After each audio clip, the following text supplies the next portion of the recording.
In today's show, we're looking ahead to Friday's action in the NBA, including some streaming options. Michael Bolton. Thanks, Josh. It's Michael Bolton here, and it's time for another episode of the Locked On Fantasy Basketball Podcast. Let's get to it. Let's get to it, indeed. You are Locked On Fantasy Basketball, your daily fantasy basketball podcast, part of the Locked On Podcast Network.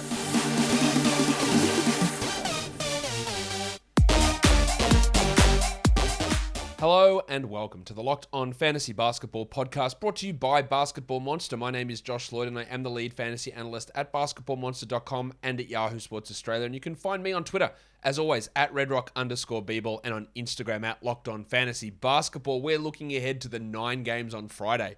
We're also going to check out some streaming options for those games and for the Friday, Saturday back-to-back, so let's crack in and have a look right now. First game, Suns, Pacers, big one here, potentially a big one.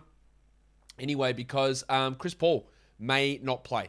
He had to have some weird stuff with COVID testing and missing practice, and he's currently listed questionable. If he is out, then we're firing up campaign.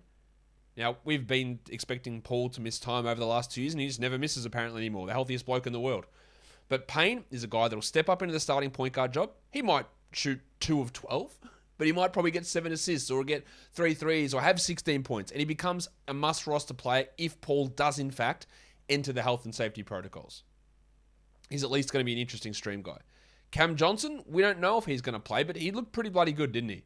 He missed the game against the Raptors with a sore ankle. There's a chance he returns on Friday. He'll come off the bench. But last game, he played 32 minutes while Crowder played 27 in the starting role. And if Johnson's playing 30+, he is a 12-team league guy. There's no guarantee of that.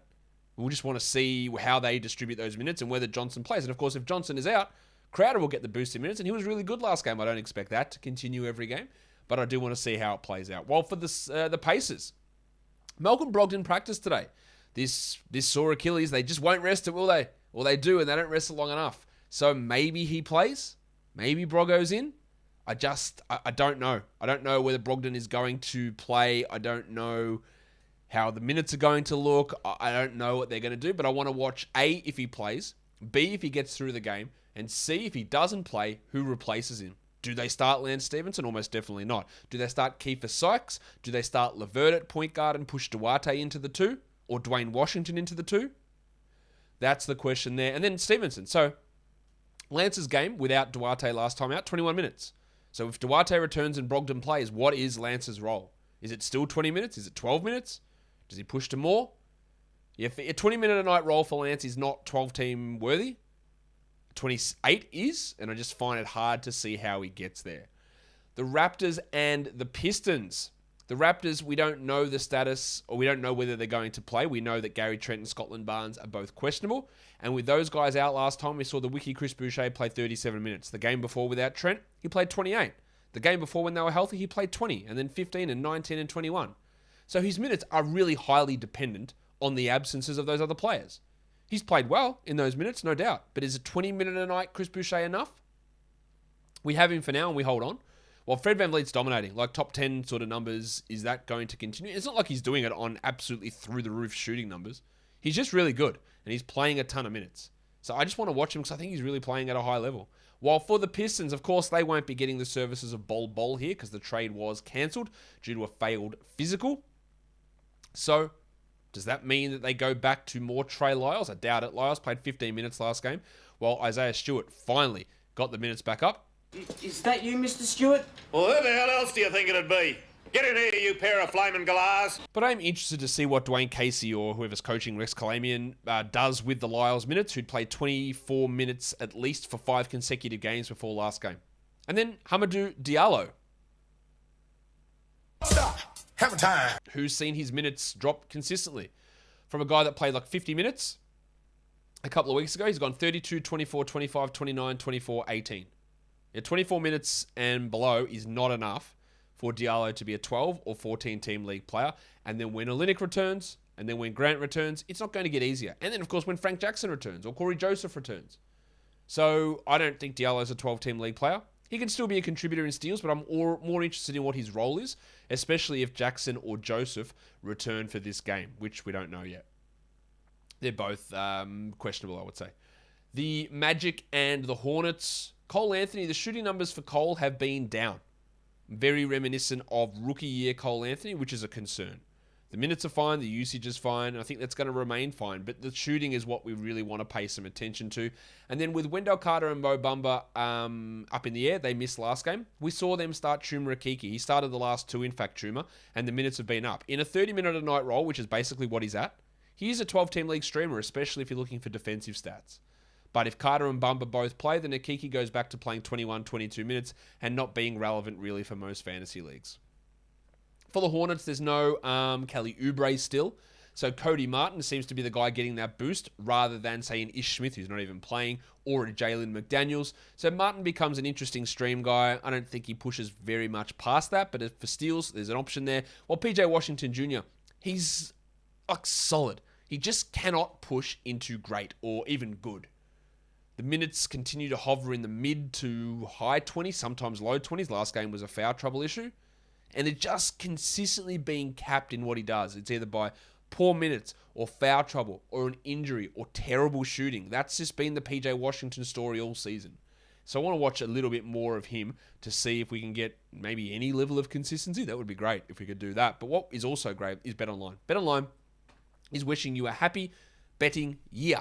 Happy new betting year, in fact, as 2022 ticks over.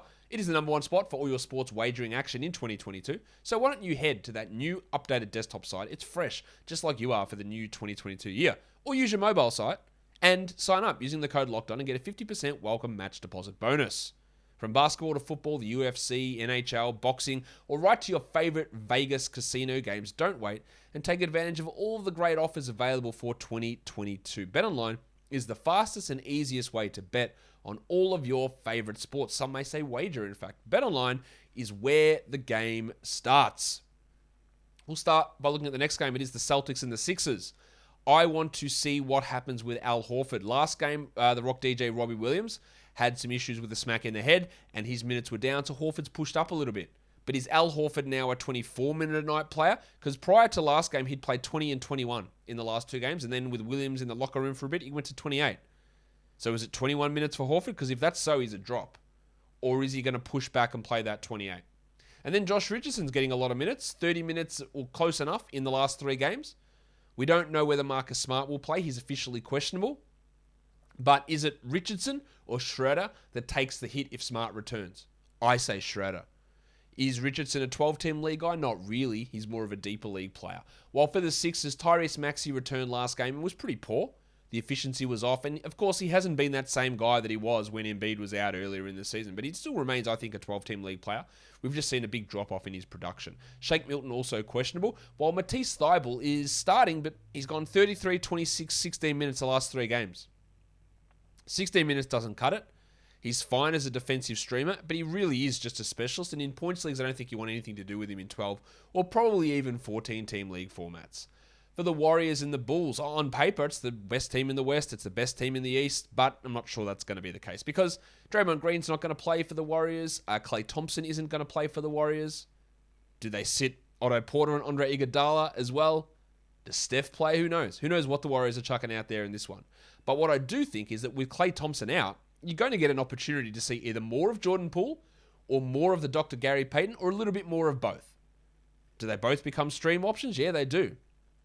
I don't think either of them are must-roster 12-team league guys as we move forward. But for this game, with Klay out, yeah, they both get that little bit of a bump. While for the Bulls, I am watching DeMar DeRozan because, again, his form is off. His shooting numbers are well down. He's outside the top 100 over the last couple of weeks, and he needs to get better than that. I think he will get better than that, but it's been a little bit of time now that I'd like to see that improvement start to come in. And then with Derek Jones Jr. out for the foreseeable future, about 6 weeks with that knee bone bruise and knee injury, I'm always going to chuck a couple of extra weeks on at the end of that. Troy Brown Jr. Big stuff from him over the last couple of games. But do they rely upon him for more minutes? Do they just push more into Dosunmu? Do they give more to Bradley or McKinney? There's a lot of ways that they can chuck subpar players into minutes there on that bench. So watching to see Troy Brown, who I think has the best fantasy upside out of him, Dosunmu, Bradley, and McKinney, and what they do with his playing time will be pretty interesting for me to be able to watch. On to the Hawks, of course, there is no DeAndre Hunter. No Cam Reddish. Maybe they have Kevin Knox, but who cares? Because he won't be playing. I want to see DeAndre Hunter. I want to see what his minutes push up to and how he looks. He's still not a guy that I can get a really solid handle on. I know that he was bad to start this season. I know that he was good to start last season. I know that he was bad to end last season. Like, who is he? I don't really know where he fits. But now the opportunity for bigger minutes arises for him, for Bogdanovic, and for Huerter, who's actually questionable in this game. So if Kevin Huerter is out, that really boosts the value of Hunter, but also, unfortunately, boosts the value of Timothé Luwawu-Cabarrot. Clint Capella is also out, so Onyeka Okongwu gets another chance to start. Okongwu was bad last game. He was good the game before, but he was bad last game. I think he still is a 12-team league hold while Capella is out, and when Capella comes back, he's going to be a drop. You know, we've said that a lot. I don't think there's any way that they're going to go 24-24, although there was that one game where they went 26-22, which opened my eyes, but I just don't think Okongwu is going to be a long-term 12-team league player. Well, for the Heat, Game 2 of seeing the Dedmon-Yurtseven combination. Omer got the minutes in the first game. I expect him to do that again in this one, and he remains a 12-team hold. While the Winter Soldier, Max Strus, he's been starting over Duncan Robinson, but the minutes have gone 31, 21, 15. Really, really down. I don't know if Jimmy Butler's going to play, but with Gabe Vincent back, with Caleb Martin around, with Duncan Robinson and Tyler Hero, it's hard for me to look at Strus and go, yeah, look, he's a great 12-team league player. The numbers just aren't going to back that up, and he might have an occasional pop-off game, but there's just too many players there to impact him. The Cavs and the Spurs. Lamar Stevens was excellent. He's had a couple of really big games lately. We don't know whether Rajon Rondo is going to play. He's currently questionable, but Stevens played 30 minutes last game, and he's played 30 in 2 of the last 3 games. Is he a streamer? Probably more for 14-team formats. While Kevin Love, we've seen the minutes drop. He was playing high 20s and now 14, 21, and 21 the last 3 games.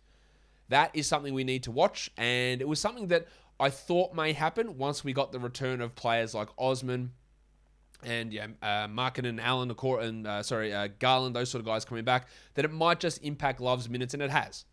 But I don't think he's a drop, but I just want to see the playing time. While for the Spurs, those COVID players are second game back. Keldon Johnson, Devin Vassell, Derek White might return, Doug McDermott might return. How do they use the minutes there? What does Devin Vassell's role look like? How does that contrast to Lonnie Walker's role? Walker still started last game, but was down to 25 minutes, while Vassell played 22 and Johnson played 24 off the bench. Do Johnson and Vassell see their minutes push up? Does Vassell start if White is out? Do they go with Walker again? Yeah, how all that works is interesting to me. For the Houston Rockets, they're taking on the Sacramento Kings. So it's time for me to watch the delicate dancer, Alperen Şengün. It's a delicate dance in just 17 steps. It's likely that he returns. He's probable to return in this game. What minutes do they give him? Do they cross him with Wood at all? Do they limit Wood? I just want to see what Şengün looks like and how the playing time looks. And then Jalen Green, the minutes for him are all right, but they're not great. He hasn't gone over 30 minutes in the last 4 games. The shooting has regressed back down. He continues to struggle in rebounds, assists, and steals and blocks. And it's a little bit worrying about where his fantasy value lies. So I want to see how he looks in this game. Well, for the Kings, last game it was great. Chimezie Metu, really good numbers. At this point, Richaun Holmes and Marvin Bagley are both questionable. If Bagley's out, then Metu's going to start. He's going to be a great option. If Holmes is out, maybe they start Metu as well. Really like what Metu is doing. But again, still only 23 and 22 minutes the last 2 games. It's frustrating that they won't just play him more, and I think they should. But watching his role is interesting. While Buddy Hield has been one of the most frustrating players, I'm sure for Kings fans, but also in the NBA for fantasy, is up and down like an absolute yo-yo, all over the shop. Is he worth holding? Yeah, in most cases, probably yes, but maybe not. Like, I want to see if he can get some consistency going. The Mavericks and the Grizzlies is a game that we need to pay attention to. That's the last game of the day. Is Porzingis going to be back? Look, he's been out for a long time with COVID, and he's ruled out again for Friday. So no, he's not going to be back. So Maxi Kleber gets another start. Finney-Smith has been trending down, and I think Dorian Finney-Smith is fine in 12-team leagues, but he's no way he's a must-roster player. He's a droppable guy if you want to. Can he change things around? And then Dwight Powell, starting at center. He's been up and down like 27 minutes or 17 minutes. It's all over the shop. He can be a stream option, but it's really going to be more for deeper leagues. Well, for the Grizzlies, it is a back-to-back for Memphis.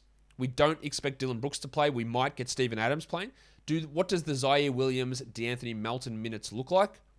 What does Kyle Anderson's role look like if Steven Adams is in fact back? How does that impact Brandon Clark? They're all the questions I think we want to get answered there. But one of the other questions we want to answer is, what is the best tasting protein bar ever? Well, the answer to that's Built Bar. Built Bar is the best tasting protein bar ever. And if you are looking to start 2022 off with a bang, why don't you get Built Bars and replace those sugary treats in your house? You want to get a snack of something. You don't want to be laden full of fat or sugar or high in calories. Why don't you get a high protein snack? One that's delicious, but low in fat and low in carbs and low in sugar and low in calories. That's what Built Bar is. The flavors are great. Cookies and cream and coconut and mint brownie and orange and raspberry, plus all the special edition blokes that they chuck out there. There is great flavors at Built Bar, and it's just going to taste fantastic and while being healthy for you. So go to Built.com, use the promo code LOCKED15 and get yourself 15% off your boxes of Built Bar. Built Bar is built different. Let's look at some back-to-back stream options for Friday and Saturday. A lot of teams with that back-to-back combination. I'm looking at guys like the Discman, Ceedi Osman, PJ Tucker, Josh Richardson, DeAndre Hunter, Onyeka Okongwu in Atlanta, The Undertaker, Dwayne Dedman. Now remember, if Dedman plays 18 minutes and you use one ad to get 2 games at him, that's 36 minutes. So it is worth it. Dwight Powell, Lonnie Walker, Danilo Gallinari, these all can be options to stream in for the Friday, Saturday back-to-back. For just Friday, we're looking at Gary Payton, Cody Martin, Eric Gordon, Osman, Looney, McGee, Campaign, especially if Paul is out, PJ Tucker, Saban Lee, and Killian Hayes, especially if Corey Joseph is out. And then for deeper formats, all of those names, plus Chemezi Metu, Jalen McDaniels, Dwight Powell, Juan Toscano Anderson, Nemanja Bjelica, Danny Green, Josh Christopher, KJ Martin, Tony Bradley, and Davion Mitchell. And for points leagues, we're looking at Brandon Clark, Alperen Şengün, Terrence Ross, Kevon Looney, DeAnthony Melton, Gary Payton, Eric Gordon, Cody Martin, Gary Harris, and Hamidou Diallo. Guys, that does it for us today. Don't forget to follow this podcast on Apple Podcasts, Google Podcasts, Stitcher, Spotify, and on the Odyssey app. If you're here on YouTube, thumb it up and leave your comments down below, guys. We are done here. Thank you so much for listening, everyone. See ya.